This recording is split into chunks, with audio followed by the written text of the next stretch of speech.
Hello everybody, my name is Jessica Conley. I'm a certified surgical technician. Today I'm going to be talking about the 4S process, which prepares your contaminated instruments for SPDs. The 4S process involves sorting, squirting, stringing, and spraying your instruments, and I'll be showing you how to do that today.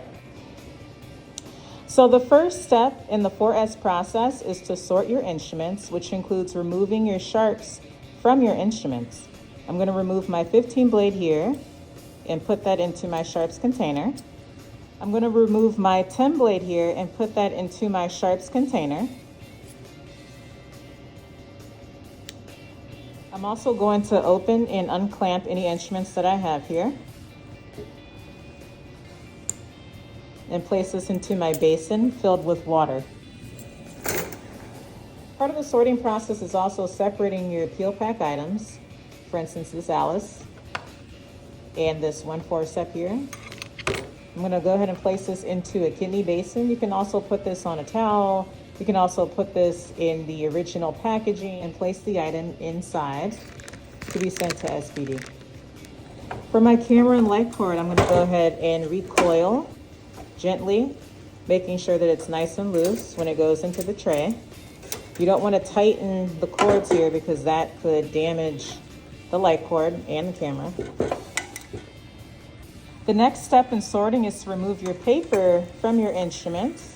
So I'm going to go ahead and remove the paper here and the indicators as well from the instrument pan. And then I'm going to place my camera and light cord back into the pan.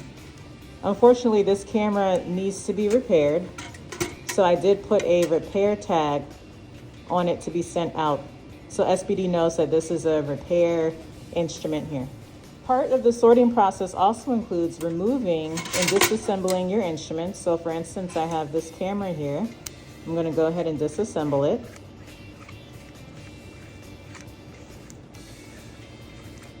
And carefully place this into the instrument pan. Also for my camera, I'm going to use a moist cloth to go ahead and wipe off the lens here very gently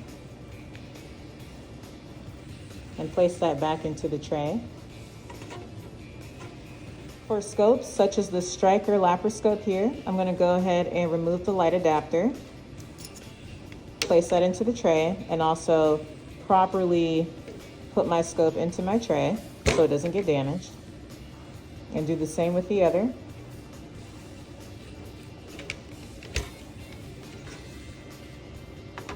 All indicators are removed, and I'm going to go ahead and place the lid on top and make sure that this is nice and ready to go for SPD.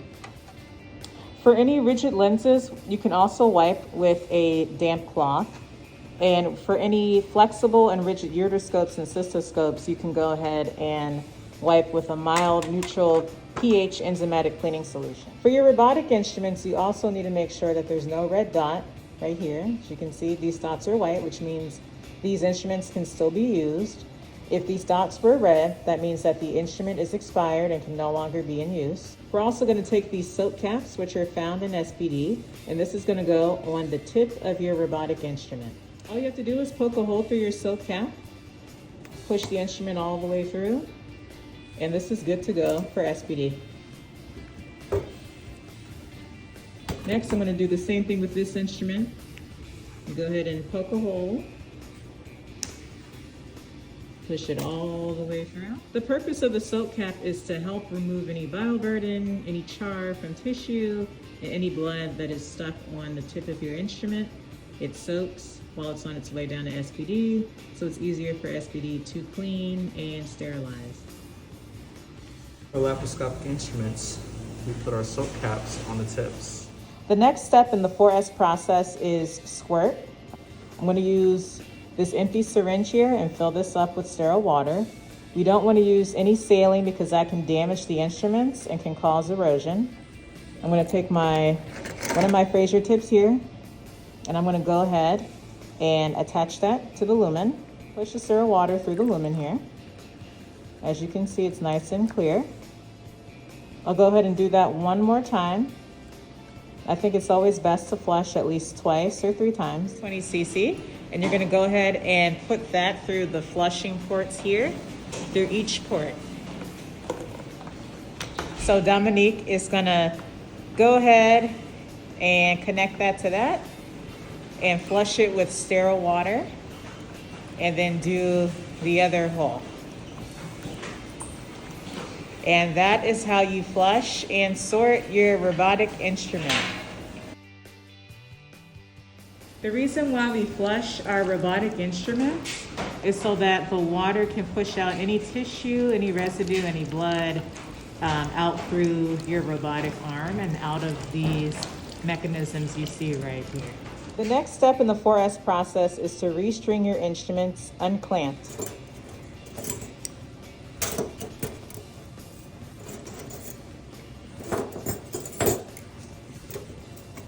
The next step in the 4S process is to spray your instruments. We're gonna go ahead and use this pre-cleanse spray, which is found in every OR room, and it's also found in all the cores if there's any spray missing from your room. I'm gonna go ahead and give that a shake before I spray. And we're gonna go ahead and evenly spray all the instruments with the spray. I'm taking out the instruments, so I can remove the paper. Then I put the instruments back in there. So all this is out, do SPD a favor. And you just spray, spray, spray. Squeeze and spray it all around. Once all the instruments have been sprayed, you're gonna go ahead and place this into the original instrument pan and place this into your instrument cart. The reason why we spray our instruments on the back table and not inside of the instrument cart is because the spray tends to stick to the cart, which makes it hard for SPD to clean. So it's best practice to spray your instruments on your back table. The last step is to place your instruments inside of your case cart. Once all of your instruments are inside of your case cart, you're gonna go ahead and close the doors. Next will be to change the sign on your case cart from clean to biohazard. So we're gonna go ahead and rotate that. And now your case cart is ready for transport. Thank you for joining me, everybody. That was the 4S process here at Nova Alexandria Hospital. We're gonna go ahead and sort, squirt, string, and spray. Have a great day, you guys. Thank you.